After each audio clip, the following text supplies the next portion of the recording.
नमस्कार, स्वागत है आपका फीएल स्टडी मंत्रा टीप चैनल पे। साथियों, यूपी ट्रिपल एस सी लेखपाल भर्ती का जो डीबी चल रहा है, तो मैंने कल बताया था आपको कि फर्स्ट शिफ्ट में जो डीबी स्किप करने वालों की संख्या थी वो 55 से लेकर 60 के बीच में थी।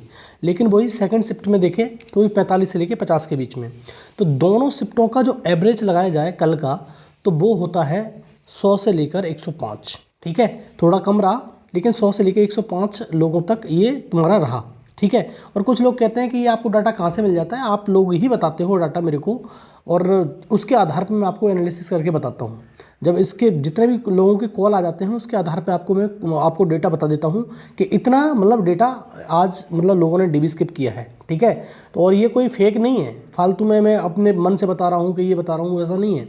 ठीक है साथियों, मैं आपके ही आधार पर बताता हूँ और कंफर्म करके, और ये बिल्कुल कंफर्म कर लेता हूँ कि हाँ इतना हो रहा है कि नहीं हो रहा है, और इतना ही लगभग 100, 105, 110 के एवरेज में जा रहा है। 100 तो ये मान लो कभी कभी 90 भी चला गया है, लेकिन 100 तो हर रोज़ जा रहा है।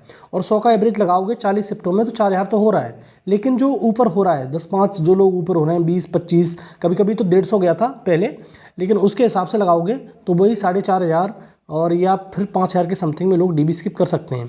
इसमें इफेक्टिव डीबी स्किप भी है, ऐसा नहीं सोचना कि इफेक्टिव डीबी स्किप नहीं है, इफेक्टिव डीबी स्किप भी इसमें है। ठीक है साथियों, और साथियों कल का मैं धरना प्रदर्शन बताता हूँ। जो धरना प्रदर्शन आपको मालूम है इको गार्डन में हो रहा था, और जिसमें सबसे ज़्यादा जो बढ़ चढ़ के हिस्सा ले रहे थे एएसओ के छात्र ले रहे थे। ठीक है, देखो भर्ती है पुरानी, और पुरानी भर्ती के चक्कर में अब ये जो सचिव साहब थे तो उन्होंने पहले ये बोला था कि हम आपकी अक्टूबर में ज्वाइनिंग करा देंगे। अब देखो ज्वाइनिंग अक्टूबर की तो बाद की बात रही, उनका फाइनल रिजल्ट तक आया नहीं, तो इसके चक्कर में छात्र बहुत परेशान हैं, कई बार धरना प्रदर्शन कर चुके हैं। और उसको मालूम है आपको 3 नवंबर को ये यूपी ट्रिपल एस सी आयोग भी गए थे, लेकिन कोई वहाँ पर मिला नहीं था, और मिला भी था तो उन्होंने ये कह दिया कि हम सिर्फ और सिर्फ काम कर रहे हैं लेखपाल भर्ती पर, लेखपाल भर्ती के फाइनल रिजल्ट पे हम काम करेंगे। अब ज़्यादा हमारा फोकस उसी पे है, हम किसी भर्ती पे काम नहीं कर रहे हैं, या तो फिर काम कर रहे हैं तो एएसओ की भर्ती पे हमारा ध्यान नहीं है, सीधी बात ये है। और सबसे बड़ा दिक्कत क्या थी इस भर्ती में, इसकी आहर्ता दिक्कत थी, इसमें ओ लेवल का सिस्टम है, तो उसके चक्कर में ये दिक्कत हो रही है। ठीक है, लेकिन दिक्कत कुछ नहीं है, आयोग चाहेगा तो सब कुछ निपटारा कर सकता है। लेकिन कल जो इको गार्डन में धरना चल रहा है, लगातार चल रहा है, मैंने आपको बताया भी था, और ये धरना चल रहा है, तो एएसओ को छात्र जो मिले सचिव जी से, तो उन्होंने कुछ पॉजिटिव न्यूज़ उनको दी, और उन्होंने कहा कि हम अब आपकी भर्ती पर भी काम कर रहे हैं, तो आपका रिजल्ट भी बहुत जल्द मिल जाएगा। ठीक है, तो उन्होंने ये आश्वासन दिया, तो एक अच्छी न्यूज़ है एएसओ वालों के लिए कि उनको भी आश्वासन दिया गया है।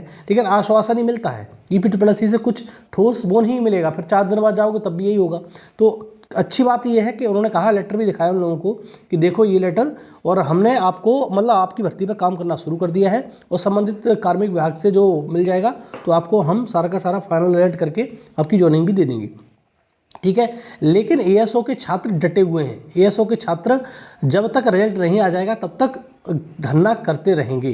ठीक है, ये दिखाने के लिए कि भाई सीधी बात है, आश्वासन दे देते हैं फिर मुंह कर जाते हैं अपनी बात से, इसलिए। और सचिव ने ये कहा कि हम अपने कार्यकाल में जितनी भी पेंडिंग भर्तियां हैं सारी भर्तियों पे सुचारू रूप से काम कर रहे हैं, और सारे के सारे मतलब रिजल्ट हैं वो आपको हम दे देंगे, इस प्रकार से उन्होंने आश्वासन दिया है लोगों को। ठीक है, तो एक अच्छी खबर भी है आपको एएसओ वालों के लिए, या कंबाइंड टेक्निकल वालों के लिए, या कुछ और भर्तियां जो पेंडिंग चल रही हैं उनके लिए। उन्होंने कहा कि सारी भर्तियों को हम दिसंबर तक, वही दिसंबर तक का टारगेट चूँकि मुख्यमंत्री जी ने दिया है, तो उसके हिसाब से उन्होंने कहा हम निपटाने की कोशिश करेंगे। और साथियों देखो, आज है 7 तारीख, और 7 तारीख को आपको मालूम है कि उज्ज्वला कोर्ट केस लगा हुआ है आपका सुप्रीम कोर्ट में, और ये मैंने दिखा भी दिया था। ये कोर्ट केस 48 नंबर पर है, आपको बार बार क्या दिखाऊं मैं, तो 48 नंबर पर लिस्टेड है, और वही हिमा कोहली और अमनुल्लाह, उनकी बेंच में ये सुनवाई होनी है। अब 48 नंबर पर है, सुनवाई होगी या नहीं होगी इसकी अपडेट मैं आपको दे दूंगा समय से। ठीक है, जैसे ही कुछ अपडेट निकल के आती है। देखो कभी कभी क्या होता है कि ये जो डेट होती हैं वो डेट मिलती रहती हैं हमेशा। अब देखो 31 को मिली, अभी 7 को मिली, 7 तारीख को मिल गई, और 7 तारीख को भी मुझे नहीं लग रहा है कि इसकी सुनवाई हो पाएगी नहीं हो पाएगी। तो मैं बार बार कह रहा हूँ कि इसकी होप ज़्यादा मत रखो आप। और तुम्हारी जो सोलर वाला प्रश्न है उसमें सुनवाई होनी है 21 नवंबर को, वो होनी है डबल बेंच में, उसकी भी सुनवाई नहीं हो पा रही है। वो पहले फ्रेश लिस्ट में था, अब वो एडिशनल और अनलिस्टेड लिस्ट में लिस्ट कर दिया गया है।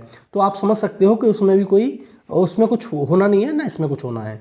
इसका बस ये है कि इसका फाइनल वर्डिक्ट आ जाए, होना क्या है क्या नहीं होना है, तो उसमें सुनवाई हो जाए। एक बार सुनवाई हो ही नहीं पा रही है, जब से केस लगा है। एक बार 10 जुलाई को सुनवाई हो गई थी, उसके बाद सुनवाई हो ही नहीं पाई। हाँ, बीच में सुनवाई हुई थी, लेकिन उसमें कोई फाइनल उसका आया नहीं कुछ भी, तो उसके चक्कर में केस दोबारा से लिस्टेड कर दिया गया है, आगे की प्रोसीड हो गई है। और एक साथियों जो मैंने ये लिखा है, बहुत ज़्यादा इंपॉर्टेंट पॉइंट है, प्रेशर टैक्टिक काम करती है। सीधी बात है, तुम दबाव बना ले जाओ किसी भी भर्ती से, किसी भी मतलब अच्छे से दबाव बना ले जाओगे तो आपकी भर्ती का काम ईपीट्रिपलएससी पहले करने लगेगा। ये क्या चीज़ हुई, मतलब ईपीट्रिपलएससी को खुद सोचना चाहिए था। कोई भी भर्ती हो, हमें खुद काम करना चाहिए था। लेकिन किसी भी भर्ती में, जैसे अब एएसओ वाले छात्र छात्राओं ने आप दबाव बनाया, तो एएसओ के छात्रों को आश्वासन दे दिया गया कि हम आपकी भर्ती पे काम कर रहे हैं, देखो ये लेटर। तो इस प्रकार से दबाव बनाया उन्होंने, तब हो गया। अगर कोई भी भर्ती आप चाहते हो कि हमारी भर्ती का रिजल्ट आए, फाइनल रिजल्ट आए, तो आप दबाव बनाने जाओगे तो आपका काम हो जाएगा। यही चल रहा है, प्रेशर टैक्टिक बहुत काम करती है। आपको मालूम है कि तुम्हारे लेखपाल भर्ती में लोगों ने धरना किया बहुत अच्छी खासी भीड़ से, मतलब मिले नहीं, सचिव जी वगैरह कोई नहीं मिला उनसे आके, लेकिन जो प्रेशर इतना काम कर गया कि वो तुरंत ही उन्होंने सारा का सारा सुचारू रूप से काम करने लगे। और सिर्फ और सिर्फ लेखपाल भर्ती पे ही सबसे ज़्यादा काम हो रहा है, आपको मालूम है। तो प्रेशर टैक्टिक बहुत अच्छे से काम कर रही है ईपीट्रिपलएससी में। अगर किसी भर्ती का रिजल्ट चाहते हो तो प्रेशर टैक्टिक अपनाओ, अपना रिजल्ट पा जाओगे। जैसे बीडीओ का है, बीडीओ का भी बहुत जल्दी आ सकता है, मैंने कई बार कहा है। बीडीओ के छात्र मिलजुल के जाओ, अभी नहीं, लेकिन ये मान लो कि आपका रिजल्ट जो आएगा बीडीओ का 10% संभावना है कि नवंबर में आए, लेकिन 90% संभावना यही है कि आपका दिसंबर में रिजल्ट आएगा, ठीक है।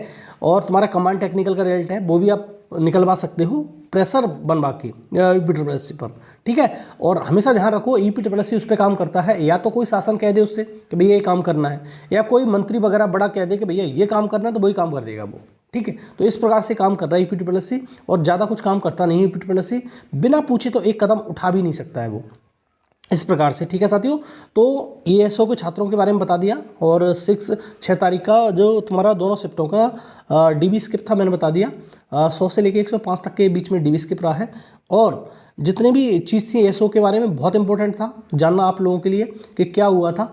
और कुछ लोग, भीड़ थोड़ी ज़्यादा नहीं थी, लेकिन लोग मिल गए और सचिव जी ने बात कर ली है, सबसे बड़ी बात होती है, ठीक है साथियों। तो ये रहा वीडियो अच्छा लगता है तो लाइक और शेयर कर दो, चैनल को सब्सक्राइब कर लो, और बेल आइकन दबा देना, जिससे मेरी आने वाली वीडियो के नोटिफिकेशन आपको मिल जाएंगे साथियों। बहुत बहुत धन्यवाद।